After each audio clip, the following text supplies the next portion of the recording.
मुंबईसारख्या शहरात मूक प्राण्यांसोबत घडणारे हे संतापजनक प्रकार पाहून माणुसकी नेमकी कुठे चालली आहे असा प्रश्न तुम्हाला पडलाय का? हा व्हिडिओ आत्ताच सेव्ह करा आणि इतरांना सुद्धा शेअर करा, कारण समाजातील या विकृतीबद्दल जागरूक राहणं अत्यंत महत्त्वाचं आहे आणि अशाच बातम्यांसाठी आम्हाला लगेच फॉलो करा। कांदिवलीच्या लोखंडवाला परिसरात एका नराधामाने कुत्र्यावर अनैसर्गिक अत्याचार केल्याची धक्कादायक घटना समोर आली आहे। स्थानिक रहिवाशांनी आरोपीला रंगेहात पकडून पोलिसांच्या स्वाधीन केले। धक्कादायक बाब म्हणजे गेल्या 15 दिवसात याच परिसरात घडलेली ही दुसरी घटना आहे। सध्याच्या कायद्यात प्राण्यांवरील अशा लैंगिक अत्याचारांसाठी स्वतंत्र आणि कठोर कलमांचा अभाव असल्याने गुन्हेगारांचे धाडस वाढत आहे, अशी खंत प्राणीप्रेमी व्यक्त करत आहेत। अशा विकृत लोकांमुळे केवळ प्राणीच नाही तर संपूर्ण समाज धोक्यात येण्याची भीती वर्तवली जात आहे।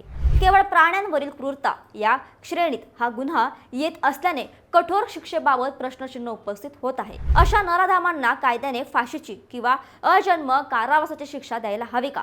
तुमचं मत खाली कमेंट्स मध्ये नक्की सांगा। बातमी म्हणजे थोडक्यात।